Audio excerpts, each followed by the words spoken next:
Hi friends, എല്ലാവർക്കും prep സ്കെയിലിലേക്ക് സ്വാഗതം. കേരള PSC ഉടൻ തന്നെ നോട്ടിഫൈ ചെയ്യാൻ പോകുന്ന ഒരു ഡിഗ്രി ലെവൽ എക്സാമാണ് ഡയറി ഫാം ഇൻസ്ട്രക്ടർ. ഈ എക്സാമിനെ കുറിച്ചുള്ള വിവരങ്ങളാണ് നമ്മൾ ഇന്നത്തെ വീഡിയോയിൽ ചർച്ച ചെയ്യാൻ പോകുന്നത്. കേരള ഡയറി ഡെവലപ്മെൻറ്റ് ഡിപ്പാർട്ട്മെൻറ്റിൻ്റെ അണ്ടറിലാണ് ഡയറി ഫാം ഇൻസ്ട്രക്ടർ എന്ന് പറയുന്ന പോസ്റ്റ് വരുന്നത്. ഈ പോസ്റ്റിൻ്റെ സ്കെയിൽ ഓഫ് പേ എന്ന് പറയുന്നത് 35,600 രൂപ മുതൽ 75,400 രൂപ വരെയാണ്. ഇനി നമുക്ക് ഈ പോസ്റ്റിന് അപേക്ഷിക്കാനുള്ള യോഗ്യത എന്താണെന്ന് നോക്കാം. ഡയറി ഫാം ഇൻസ്ട്രക്ടർ എന്ന് പറയുന്ന പോസ്റ്റ് ഒരു ഡിഗ്രി ലെവൽ എക്സാമാണ്. അടുത്തായിട്ട് ഈ പോസ്റ്റിന് അപേക്ഷിക്കാനുള്ള യോഗ്യത എന്താണെന്ന് നോക്കാം. ഡയറി ഫാം ഇൻസ്ട്രക്ടർ എന്ന് പറയുന്നത് ഒരു ഡിഗ്രി ലെവൽ എക്സാമാണ്. അതായത് ഏതൊരു ഡിഗ്രി ഉള്ള ഒരാൾക്കും ഈ എക്സാമിന് അപേക്ഷിക്കാം. പക്ഷേ ഒരു കണ്ടീഷനുണ്ട്, +2 നിർബന്ധമായും മാത്തമാറ്റിക്സോ ബയോളജിയോ പഠിച്ചിരിക്കണം. അതായത് +2 സയൻസ് ഗ്രൂപ്പ് എടുത്ത് ഏതെങ്കിലും ഒരു ഡിഗ്രി കംപ്ലീറ്റ് ചെയ്ത ഒരാൾക്ക് ഡയറി ഫാം ഇൻസ്ട്രക്ടർ എന്ന് പറയുന്ന പോസ്റ്റിന് അപേക്ഷിക്കാവുന്നതാണ്. അടുത്തായിട്ട് നമുക്ക് ഈ പോസ്റ്റിൻ്റെ സിലബസ് ഒന്ന് പരിചയപ്പെടാം. ഡയറി ഫാം ഇൻസ്ട്രക്ടർ എന്ന് പറയുന്ന ഈ പോസ്റ്റിൻ്റെ ഏറ്റവും പ്രധാനപ്പെട്ട സവിശേഷത ഇതിൻ്റെ സിലബസാണ്.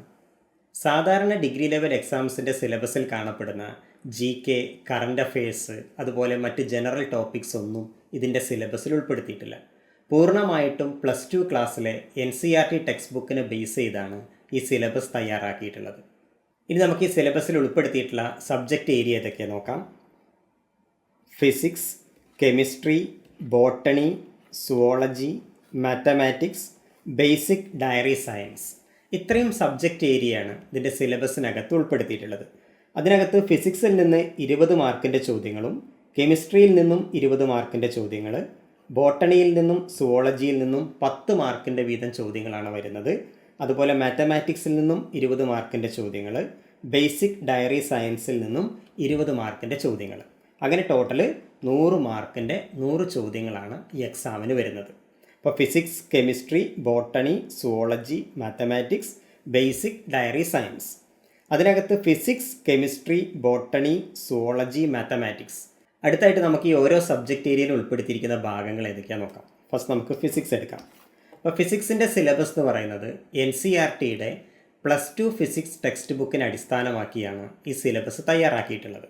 Fundamental forces in nature, units and measurements, motion along a straight line, motion in a plane, laws of motion, work, energy and power, mechanics of solids, mechanics of fluids, heat and thermodynamics, oscillations, electric charge and fields, electric potential and capacitance, current electricity, magnetic effects of current and magnetism, electromagnetic induction, alternating current and AC generator, ray optics and wave optics, dual nature of matter and radiation, atomic nuclei, semiconductors.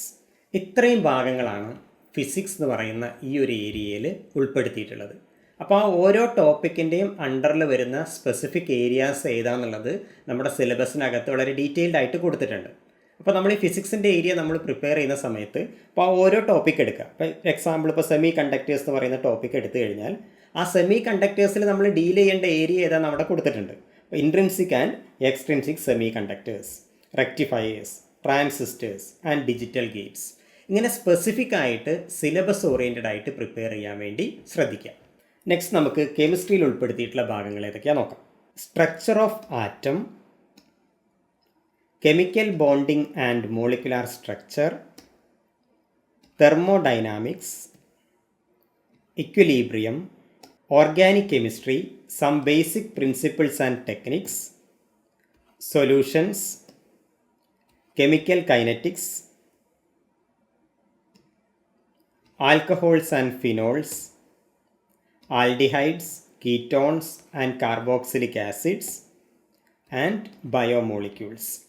ഇത്രയും ഭാഗങ്ങളാണ് chemistry സിലബസിൽ ഉൾപ്പെടുത്തിയിട്ടുള്ളത്. അപ്പോൾ നമ്മൾ ഫിസിക്സിൻ്റെ case പറഞ്ഞ പോലെ തന്നെ ഇപ്പോൾ ഓരോ ഹെഡിങ്ങിൻ്റെ അണ്ടറിലും പ്രധാനപ്പെട്ട ഏരിയ അവിടെ ലിസ്റ്റ് ഔട്ട് ചെയ്തിട്ടുണ്ട്. ഇപ്പോൾ ബയോമോളിക്യൂൾസിലാണെങ്കിൽ carbohydrates, proteins, enzymes, vitamins, nucleic acids, hormones, ഈ ഏരിയയിലാണ് നമ്മൾ എന്ത് ചെയ്യേണ്ടത്, ഫോക്കസ് ചെയ്യേണ്ടത്. നെക്സ്റ്റ് നമുക്ക് ബോട്ടണിയിൽ ഉൾപ്പെടുത്തിയ ഭാഗങ്ങൾ ഏതൊക്കെയാണെന്ന് നോക്കാം. ഇപ്പോൾ ബോട്ടണിക്കകത്ത് sexual reproduction in flowering plants, principles and process of biotechnology, application of biotechnology in health and agriculture, organisms and population, ecosystems, biological classification, plant kingdom, morphology of flowering plants, anatomy of flowering plants, cell theory and cell as the basic unit of life, cell division, photosynthesis, cellular respiration, plant growth and development. ഇത്രയും ഭാഗങ്ങളാണ് ബോട്ടണിയുടെ സിലബസിൽ ഉൾപ്പെടുത്തിയിട്ടുള്ളത്. Next വരുന്നത് സുവോളജിയാണ്. ഇപ്പോൾ തൊട്ട് മുമ്പ് നമ്മൾ discuss ചെയ്ത ബോട്ടണിയുടെ ഏരിയയിൽ നിന്ന് 10 മാർക്കിൻ്റെ ക്വസ്റ്റ്യൻസ് ആണ് വരുന്നത്. അതേപോലെ തന്നെ 10 മാർക്കിൻ്റെ ക്വസ്റ്റ്യൻസ് ആണ് സുവോളജിയിൽ നിന്നും ചോദിക്കുന്നത്. അപ്പോൾ സുവോളജിയിൽ ഉൾപ്പെടുത്തിയിട്ടുള്ള ഭാഗങ്ങളാണ് human reproduction, reproductive health, heredity and variation, molecular basis of inheritance, evolution, health and disease, microbes in human welfare, biodiversity and its conservation, what is living, animal kingdom, chemical constituents of living cells, biomolecules, breathing and respiration, body fluids and circulation, excretory products and their elimination, locomotion and movement, neural control and coordination, chemical coordination and regulation. ഇത്രയും ഭാഗങ്ങളാണ് സുവോളജിയുടെ ഏരിയയിൽ ഉൾപ്പെടുത്തിയിട്ടുള്ളത്.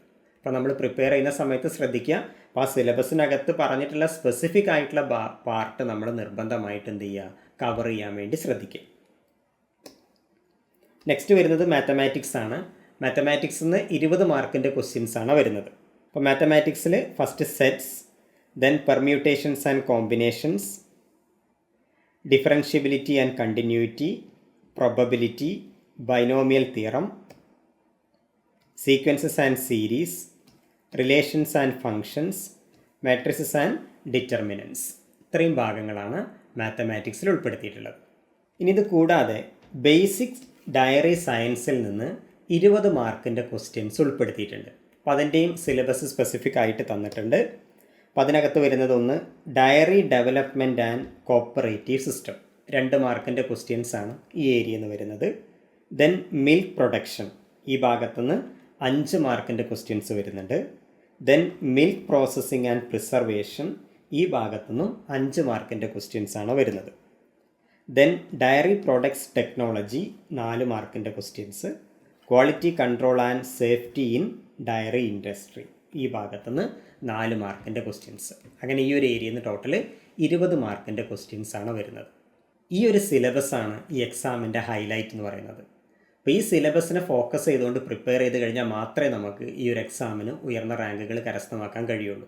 അപ്പോൾ അതുകൊണ്ട് നമ്മൾ prepare ചെയ്യുന്ന സമയത്ത് specific ആയിട്ട് ഈ സിലബസിനെ മാത്രം ഫോക്കസ് ചെയ്തുകൊണ്ട് പ്രിപ്പയർ ചെയ്യുക.